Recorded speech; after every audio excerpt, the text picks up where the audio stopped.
I come to you broken-hearted and emotionally limping, my friends. It's only been a day since I recorded episode 6.11, and I'm still kind of reeling from it.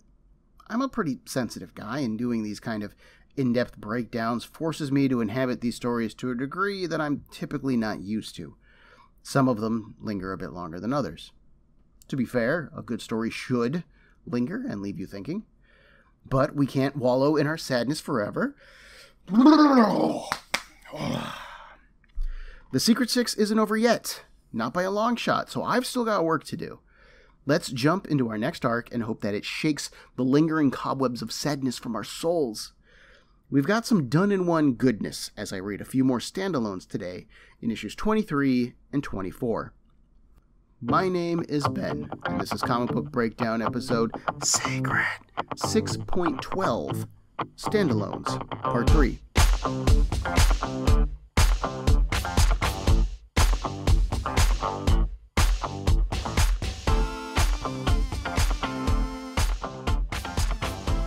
John Ostrander is back for the writing duties on issue 23, and this time, he's writing the whole team. No Deadshot running solo for this issue. He's joined by penciler R.B. Silva, inker Alexander Palomero, and Jason Wright remains on color duty. There's a note at the beginning of this issue informing us that the story takes place before the events of issue 19, basically before Cats in the Cradle. This is a weird bit of storytelling, but it's not unheard of in the world of comics. I'm not sure how common the practice is these days, but I know that the comics industry used to keep fill-in issues on standby for when a book missed its deadline. And when I say keep a fill-in issue, I mean like keep a whole finished issue just sitting around for that missed deadline day. Marvel's actually published a number of these fill-in issues that ended up never being published originally over the years, and they're kind of a neat way to look back in time. But that's not the case here. This isn't the story of how Gail Simone and her creative team missed a deadline. This is John Ostrander needing to produce an issue of The Secret Six that exists in a void, bereft of Simone's plans, unable to change her characters or impact her storylines, with an artist that isn't Jim Calafiore, giving him a chance to start and then finish issue 24. This issue also works as a good palate cleanser, which is an effect of a standalone issue that I've talked about before, and that effect is increased thanks to coming from a relatively foreign creative team. I actually almost moved the issue from its publication location, here after issue 22 and before 24, and put it before 19 just to have a clean narrative. After all, that's technically where it goes. I ultimately chose to leave it here, though, because this is where the story's needed. After the events of our last arc, things are a bit rough, folks, not just for the Six, but for me, and I think we need a bit of a breather. Plus, it wouldn't have made things easier to open with this issue and then go into the first issue of Cats in the Cradle. It's a weird narrative jump. Tacking it onto the end of Dance Macabre wouldn't have made sense either. Again, that's just weird. Easier to just leave the issue here, pair it with another standalone, and keep both my breakdown and our narrative simple and efficient. I always want to say simple and clean. Curse you, Kingdom Hearts and Utada Hikaru. Issue 23 opens on Crooks Island in the Caribbean. Right off the bat, our first page is a splash page, with a large black man running at the camera, firing behind himself at his pursuer. This guy is big and buff, and he has a skull and stakes tattoo on one arm. He's meant to look intimidating. Behind him is a much smaller white man in battle armor. It's not at Iron Man levels, but it's impressive, nonetheless. It's hard to tell if this guy is smiling or grimacing as he guns this other man down, but I think that he's supposed to be smiling. For the record, I call him a black man and not African American because I'm unsure of this man's specific ethnicity. His general design says modern-day pirate, the mismatched clothes, the skull tattoo. And that means that he could be from the Caribbean itself, he could be from the States, or anywhere in South America, or even Africa. The Somali pirates attacking ships made big news in 2009, just a year before the story was published. So if this guy and his crew were mercenaries or pirates, and they were captured or paid for or kidnapped into this issue, then I can't tell where he's from otherwise. The hunter shoots his prey in the leg, automatic fire shredding it. He picks him up by the face, gloating at how easy it was to kill this man and his team. He thought that they were supposed to be badasses. A quick burst of fire from another direction interrupts his speech, and the black man goes limp. The hunter shouts at a small helicopter drone, its remote pilot having stolen his kill. Its controller says. You know the rules. The kill goes to the one who makes it, not the one who was gloating about it. The hunter smashes the drone, and a broadcast goes over the island. Today's hunt is concluded, and all presidents are to return to the clubhouse. Our hunter, President Johnson, will be penalized for destroying President Hoover's drone. Johnson punches a tree over, annoyed at Nero's ruling. The opening page here, upon initial examination, can look any number of ways. Is the guy in armor a new superhero of some kind, hunting down a criminal? Is he a supervillain, hunting down innocent people?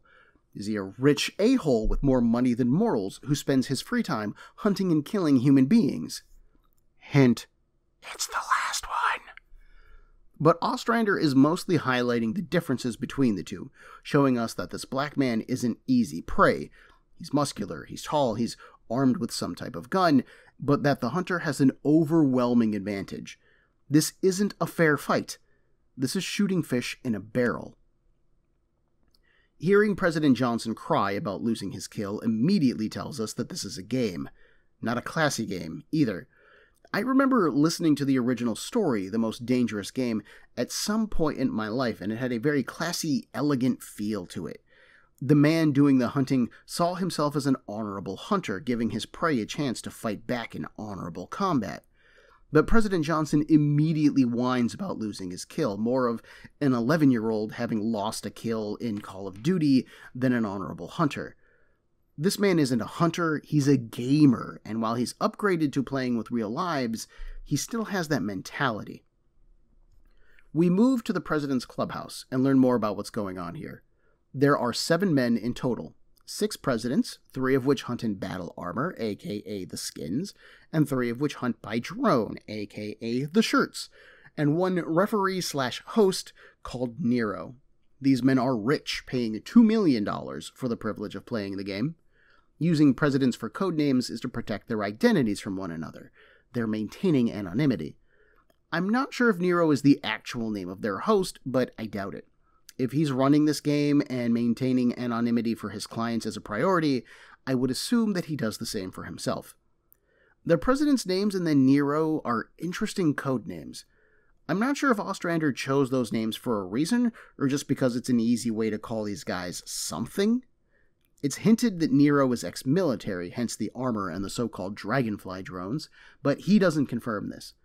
When one president complains how easy it was to kill these mercenaries, Nero does confirm that something more challenging is on the way. Can you possibly guess who he's hired on next?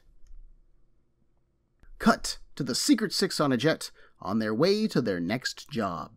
Their client was nice enough to send this jet to pick them up even. Nice!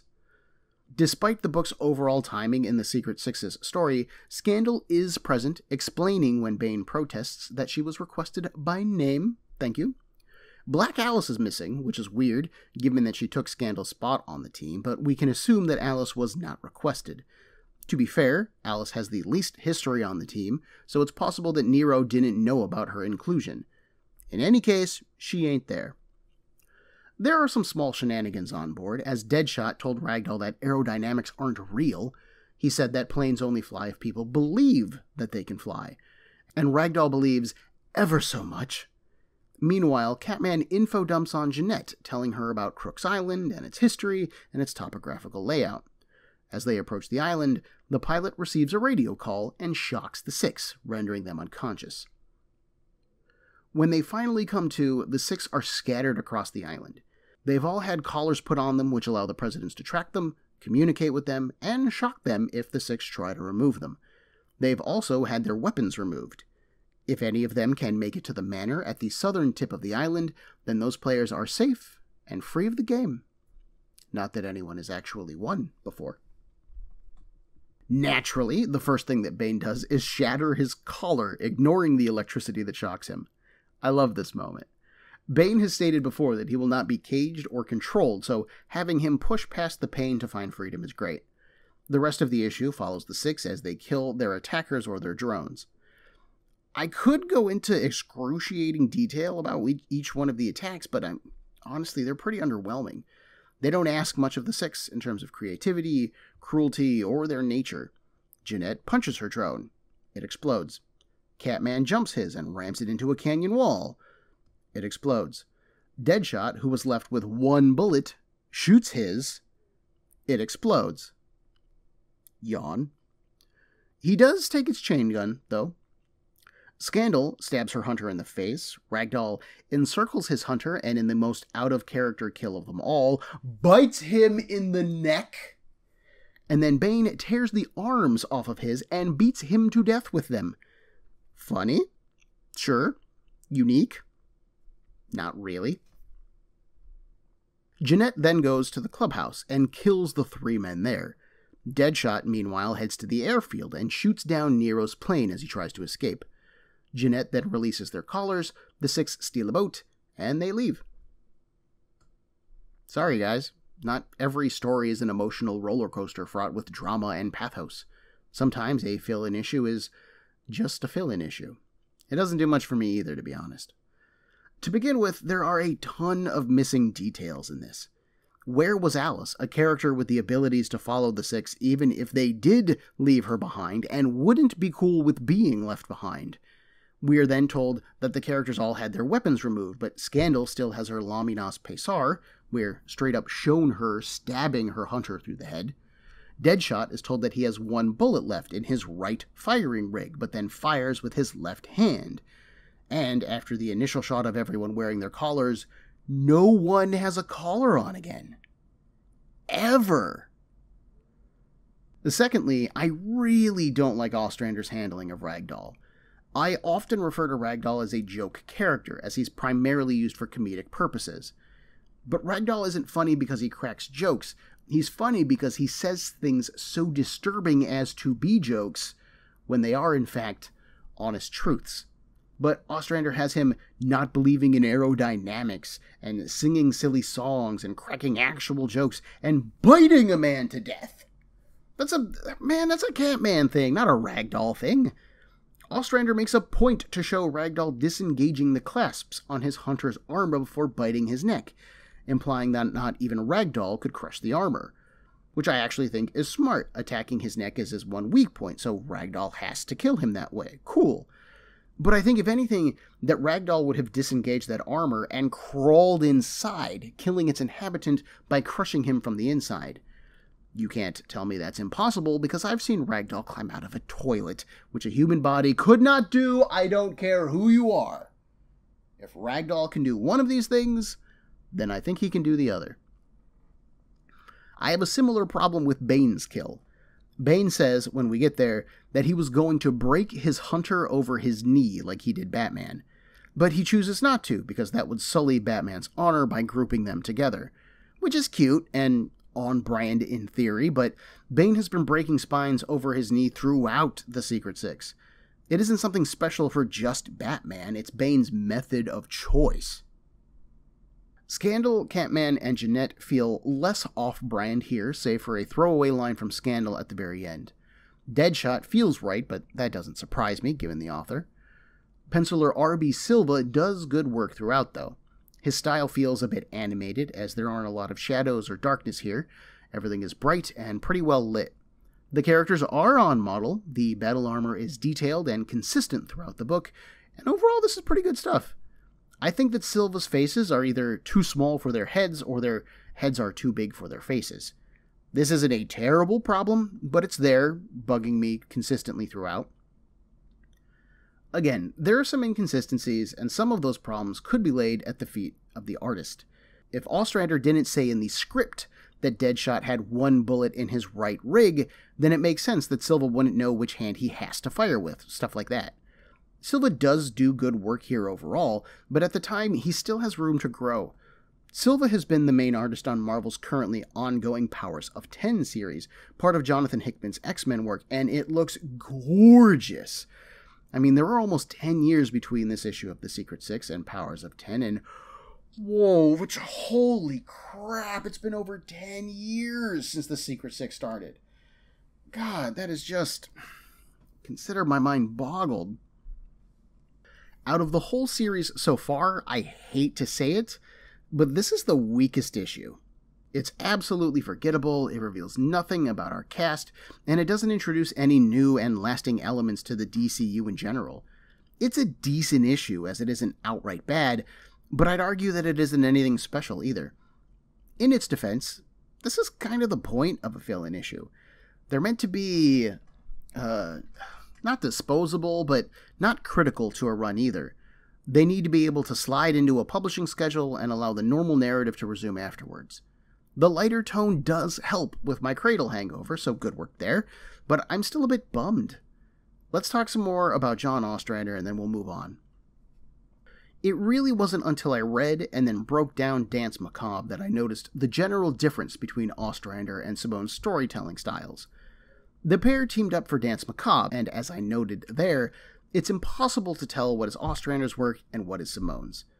But here, with Ostrander writing solely characters that have been shaped by Simone, we can see the differences a bit more strongly. Simone works a lot of depth into her stories, highlighting or exposing hidden facets of her characters, sometimes with a single line or moment. The only real times those moments are missing in the series are in Danse Macabre and then here in issue 23. While I do think that 23 is particularly weak, I'm not saying that Ostrander is a bad writer. I do think that Macabre was a fun summer blockbuster of an arc, especially when compared with Simone's psychological thrillers. Issue 23 really fits into the blockbuster category as well. It's light on plot, it's high on action, Ostrander really only slipping up when writing characters that he doesn't have a lot of experience writing. Given time, I totally believe that Ostrander would be able to adapt to the cast and then crush it. Unfortunately, this will be our last time reading Ostrander here in the Six, so I'm a bit bummed that we're ending our relationship on such a sour note.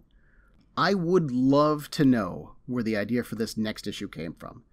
It's just so unexpected and strange, and it's just neat. Now, it isn't terribly strange for a fill-in issue or a between arcs issue to stand alone in the narrative. We've seen those before here in the Secret Six. Generally, though, they are in continuity and part of our narrative.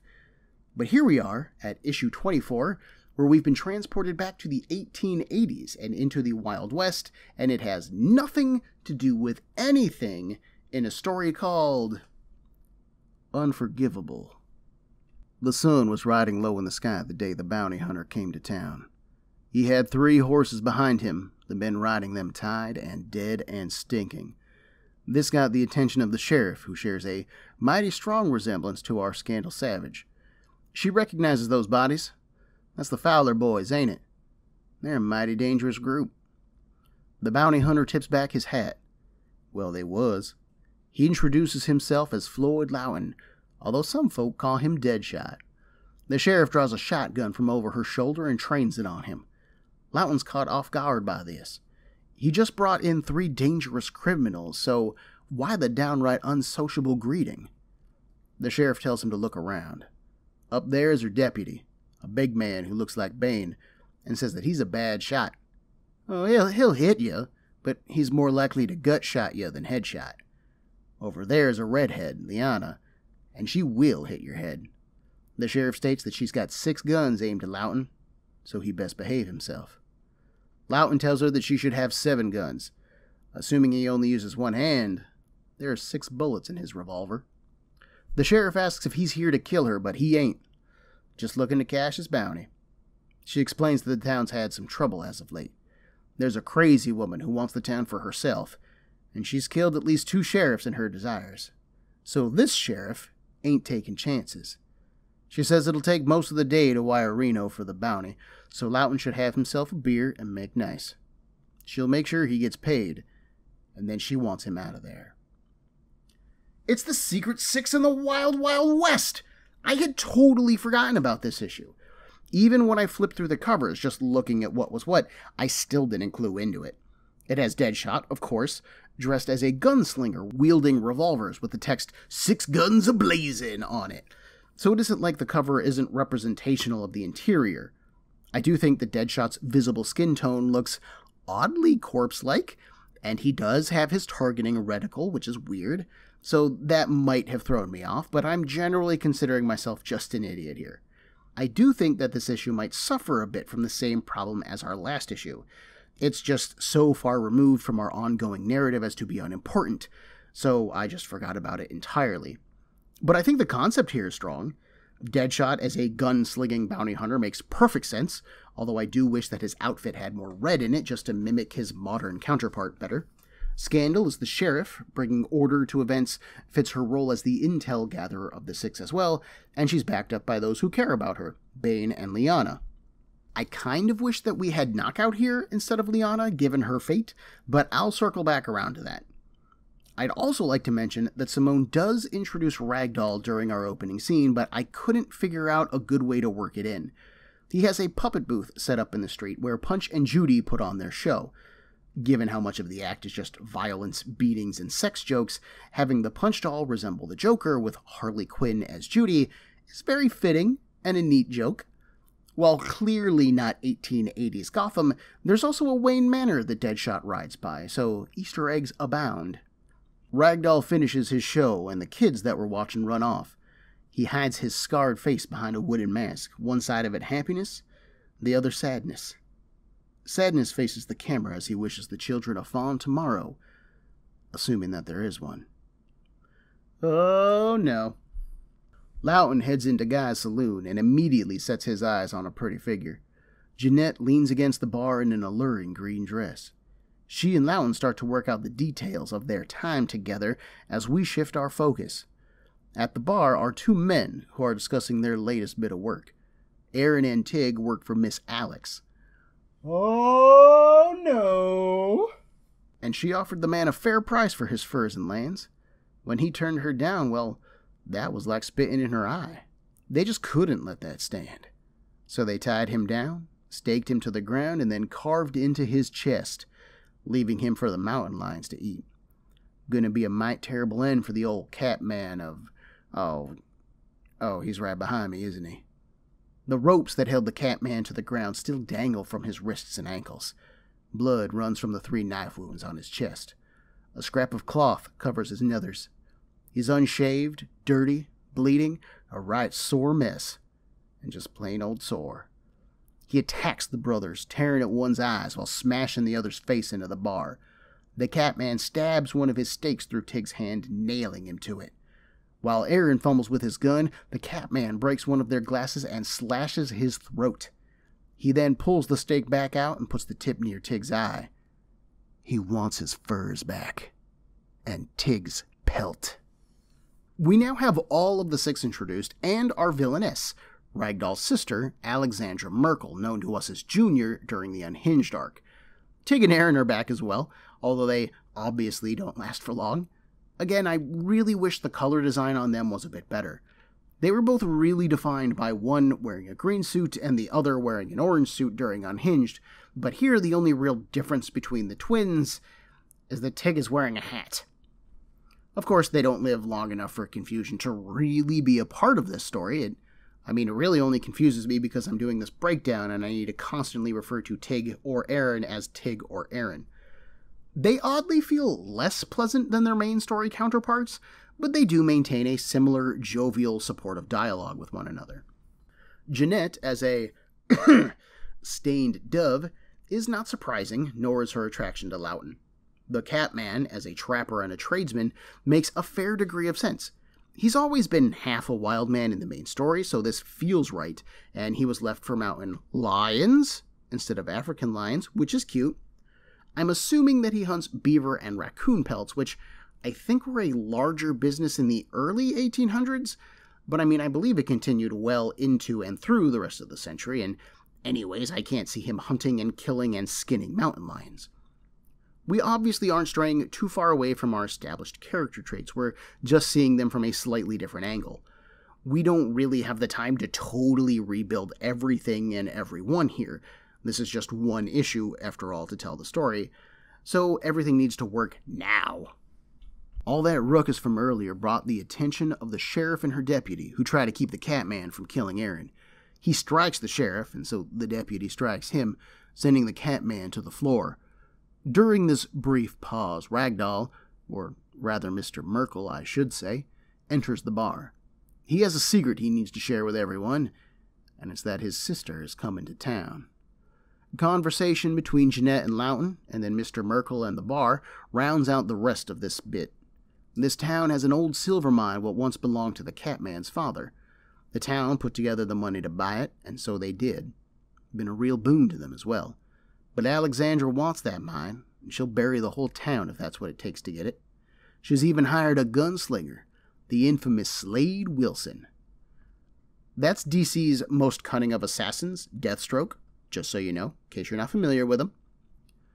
Miss Liana, learning all of this, says that they should run. The deputy says that Merkel will come after them even if they do run. They need to fight her. But without a gunslinger of their own, the sheriff doesn't see how they can win.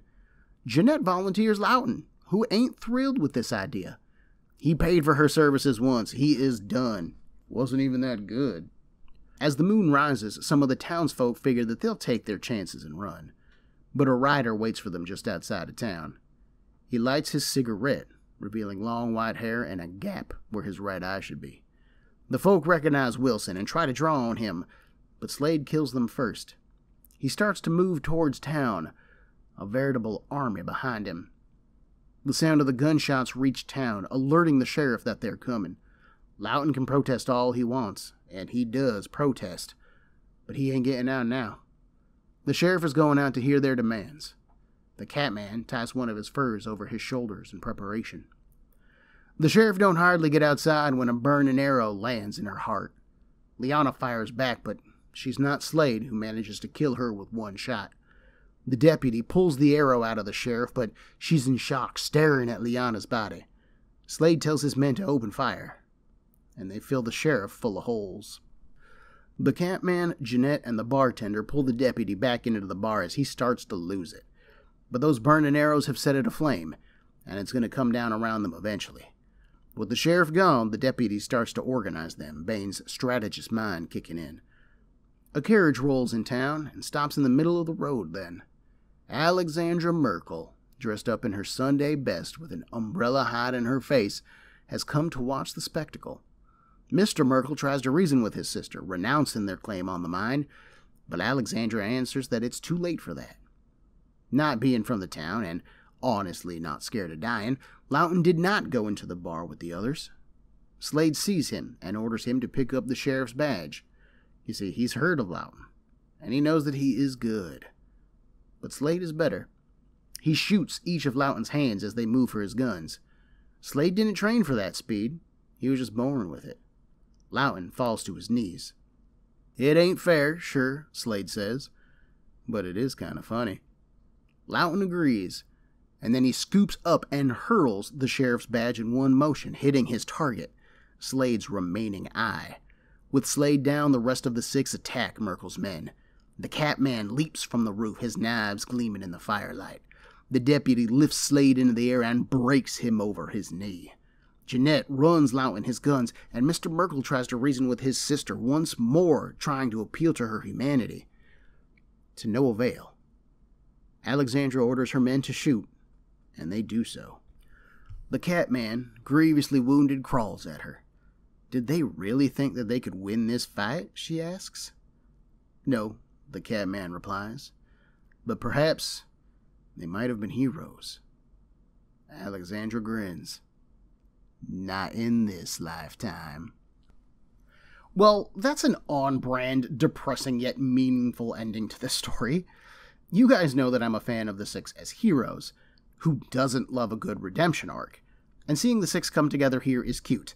They might not all get along, and they might not know each other well, but they all know one thing. That they hate Alexandra Merkel. And Alex is a good pick for this story's final boss. Both versions of her are rich and able to buy support for her goals, they're both scarred by their upbringing, and they're also one of the six's most recognizable enemies. Sorry, Mr. Smith and Mr. McQuarrie, there's just more to Junior. I really hate that she died at the end of Unhinged and was never brought back. She was so personal a threat and so unique to the Six, and I feel like that's really on display here. I do feel that Slade is a weird pick for a mini-boss, though. He makes total sense in his role, don't get me wrong. I think I'm just used to seeing Slade in a more rounded manner and as a leading character. I've been reading the Deathstroke ongoing series lately, actually, so I'm spending a lot of time in his head. Seeing him as a one-note baddie here just doesn't do his complicated character the justice that I feel like it deserves. While no amazing character revelations come from this issue, the cast feel like themselves. Scandal is in charge, backed up by Bane and Liana, who I still wish was Knockout. Given that everyone here dies and Liana was the first to go, I think that having Knockout fill that spot would have made more sense. After all, she is the first of them to die out of the Secret Six. But Simone has been working to establish that Scandal has moved on, with Knockout's blessing even, so it makes sense that Liana is her partner here. Deadshot is charming but crude, Jeanette is a whore with a heart of gold, Catman is the untamed wild man, and Mr. Merkel is the possibly mad weirdo. They all fit well, reading both as the characters that we love, and still appropriately Wild West enough for this story. There are lots of small artistic details that I like throughout this as well. Deadshot wears a red targeting reticle on his right eye most of the time, but here his right eye is scarred and the pupil is red. Scandal trades her 2 Laminas Pesar for 2 shotguns. Alexandra hides her face until the big reveal that she is still a scarred monster. Calafiore does a really good job translating everything and everyone to the Wild West setting, although I have to admit, Deadshot is my favorite redesign. While ultimately as disconnected from our main story as issue 23, issue 24 works a lot better. The Six sound like themselves, the story is simple but effective, and it maintains the themes and story beats that Simone has established during her run. The Six are unlikely allies. They do not cotton to being threatened by anyone. They will fight to their last, and they just might, under the right circumstances, do something good once in a while. Not that it pays off, which is still on brand for the Six. As our next arc begins, we are back to reality. Bane's Secret Six end up recruited by the familiar face of Spy Smasher, remember her? For a covert mission to the mysterious prehistoric land of Skartaris. And behind them, Scandal tries to pick up the pieces of her Six. But a new job has come in from Mockingbird, and guess who they'll be fighting? Join me next week for part 1 of Reptile Brain. Everyone, there are a million podcasts vying for your time and attention, and I'd like to thank you for listening to mine. If you would like to get in touch with me, to share a concern, request a series, compliment me, berate me, whatever you like, send me an email at cbbreakdown@gmail.com. Otherwise, thanks for listening.